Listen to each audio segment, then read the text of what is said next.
Uh, so the first time you stood on a skateboard, what was that like? Maybe show the other one after. Yeah, yeah. Um, I honestly don't remember the very first time. I remember not really, I don't know, it just came so naturally, I guess. I don't even remember not being able to know how to skate. I just did it, you Right. know? Yeah. And I had a neighborhood kid down the street that also skated. And so we would just skate the neighborhood together. Um, yeah, I loved it though. Yeah. Awesome. What about painting then? Do you feel like is it different for you when you were a child and when you do it now? When I was a child, I drew a lot.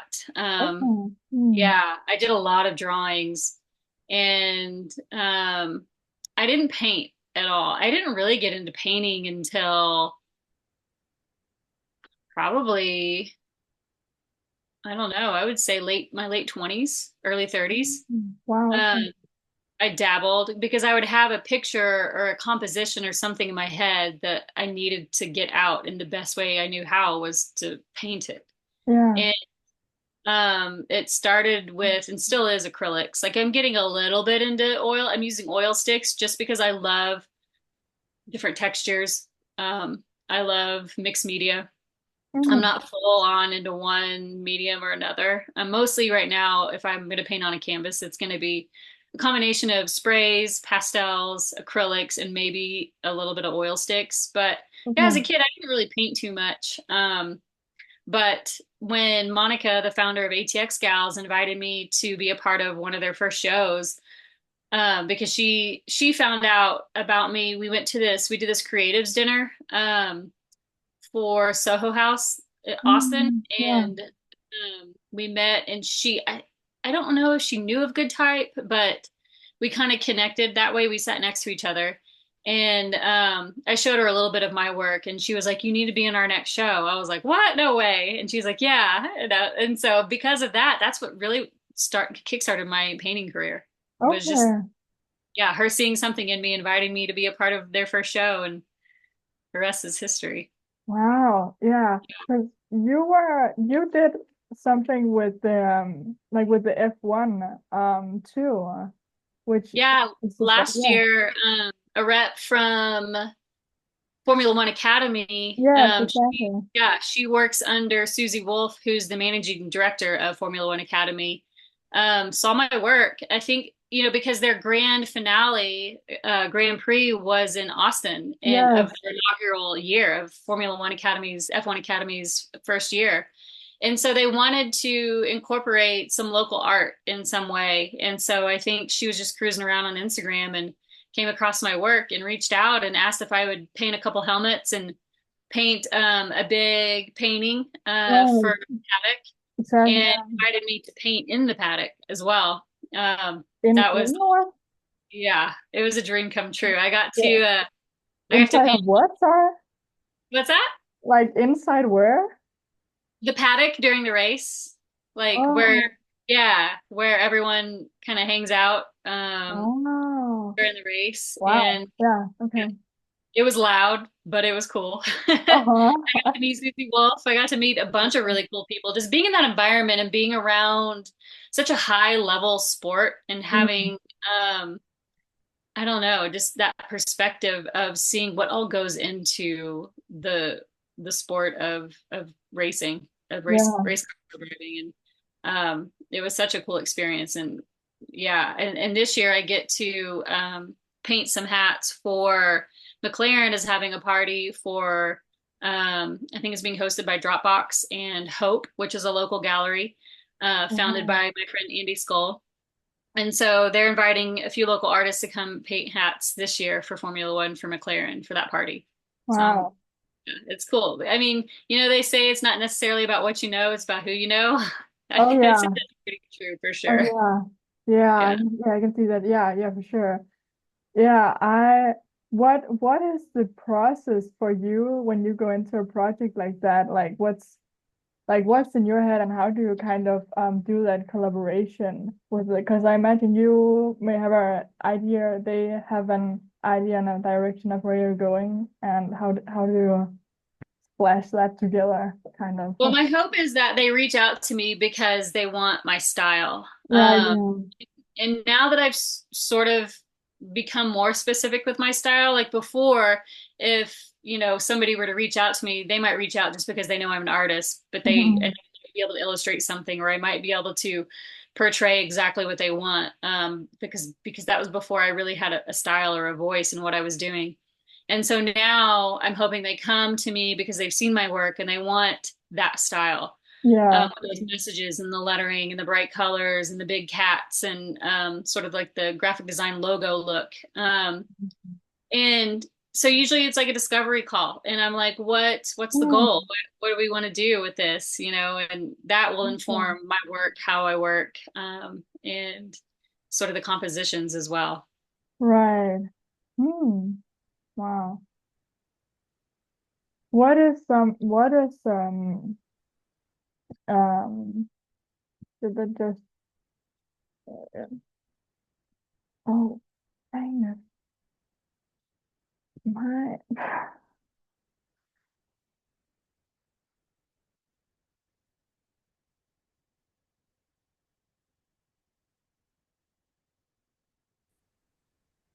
is it on Oh, again? are we back? Yeah, we're back. Okay, good. Cool. It's still recording. Awesome. Um,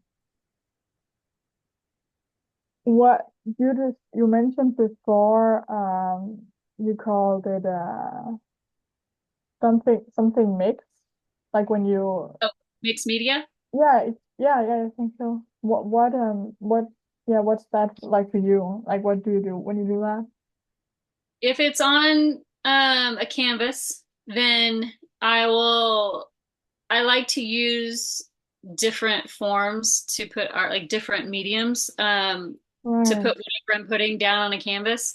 And I do that because I love texture. I don't love predictability. I love to embrace imperfection. Mm. And I feel Mm. like one of the easiest ways to show the human behind the art, is to not be so clean and precise. Um, and so one of the ways I like to do that is use different mediums like spray paints or Mm. acrylics or pastels or charcoals or um, oil sticks. And Right. so kind of mixing those mediums around, you don't overly know the outcome, and it's not going to be super clean and precise all the time. And I think Yeah. stories are told in that imperfection. And so that's why I like to use different mediums versus just one. Right. Has when when what is it for you that has like that makes you take the choice? I guess you do it, you experiment with it, and then you take these different types of paintings that you mix media, like when you do mix media. I'm asking because I feel like that's something I miss in the art. Um, maybe I haven't seen it in a while now, but in the in what we have here in Odense, for example, it's we very often use like one, like acrylic, for example. What is it that? Because I love when I don't even know if I can describe that, but like having those different textures, I guess. Um, I layers. think I think for me there's like a freedom in it. Yeah, There's a freedom to it. You're not tied to one style of painting, or yes, you're not tied to the constraints of one medium, yeah, what one medium can offer you. I right, think, I mean, there's also a freedom and simplicity as well. I mean, yes, constraints, yeah, if you don't have your constraints, then right, it can be overwhelming. yeah. But I think probably I'll start sometimes with one medium and then I feel really good, and then I want to layer on something else, or I want to Mm. give it one extra pop or pizzazz, or I want to tell another story. Yeah. It's never done until it is. All right. Got that. Got that. What are some um habits, or do you have like something, some kind of routines or anything that you um use to keep yourself on track in general in terms of art? Or if like you also you mentioned earlier about having was her name Marie, or like having someone to like say like keep painting and keep doing it. Oh, Monica, yeah. Yeah, Monica, yeah. Yeah. I think for me, it's been a long journey to fully self-express the voice and the what I want to say, Yeah. because for so many years I had a heavy filter on Mm. my self-expression. Um, because I was my self-approval, or sorry, my self-worth Right. depended on the approval of others. And so how I expressed that was how I expressed myself was based on if I was going to be approved by my peers, my friends, my family. And it took a lot of years of I don't even know, life and just trying to pay attention and be better and be the best version of myself, to Yeah. really wake up to the understanding and awareness that, oh, wait, I don't actually feel that way. Or wait, I didn't actually mean that when I said it. Or, this um, design was actually based on something I saw versus based on what was in here Hmm. because I was maybe too scared of what others might say about it. Right. And it took years of practicing and staying aware of, well, is this true to me? Just asking myself constantly, is Yeah. this true to me?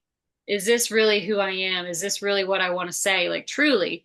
Hmm. And, to know thyself is really truly one of the hardest things, but most rewarding and most important things to do in this life.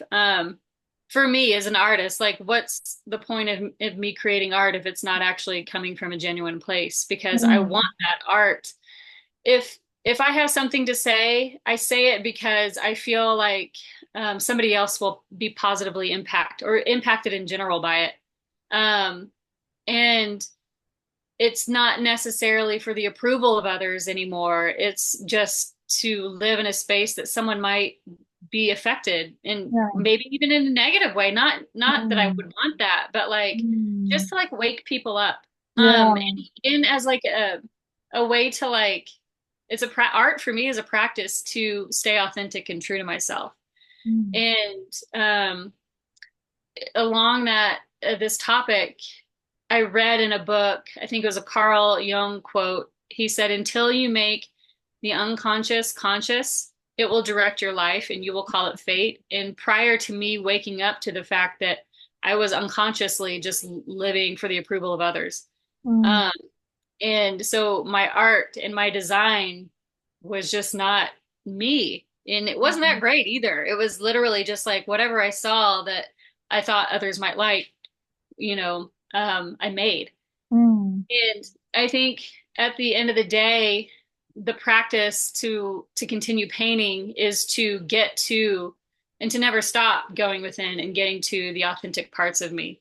Right. Um, and I don't know if there are habits that I take or that I do, other than just staying aware, Yeah.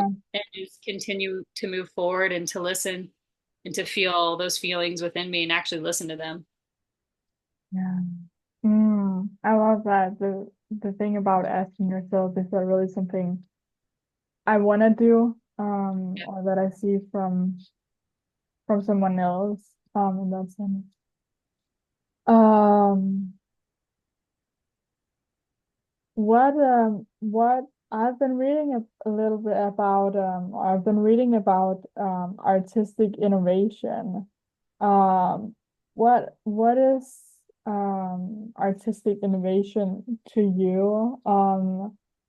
I think I wrote down something that it's can I read something for you?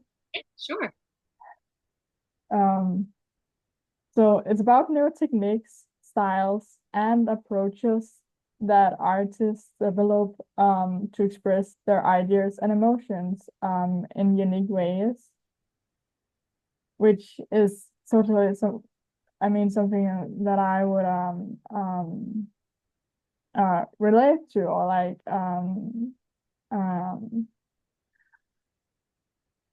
see myself in, I guess.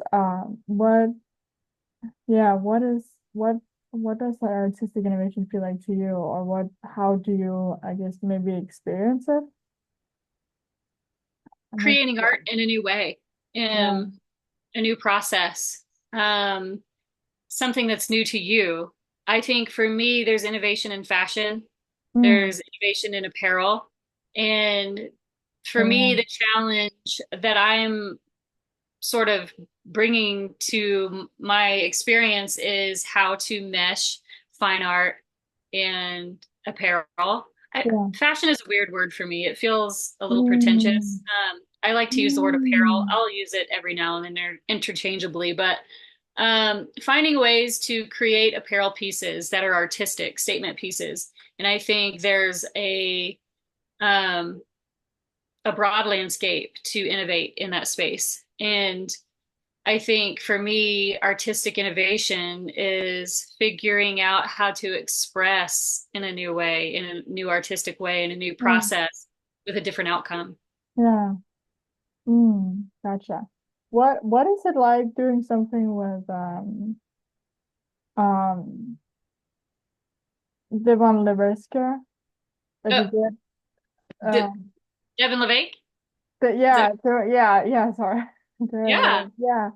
he's the best. Devon Levesque is the best. I joined his first cohort of mentees. He started a program called Devon's Inner Circle, Yeah. uh, for to help people in self-development and Yeah. entrepreneurs, Okay. that he's a very well-rounded individual. He's a business savant, a super young business savant. He's also a health and wellness savant.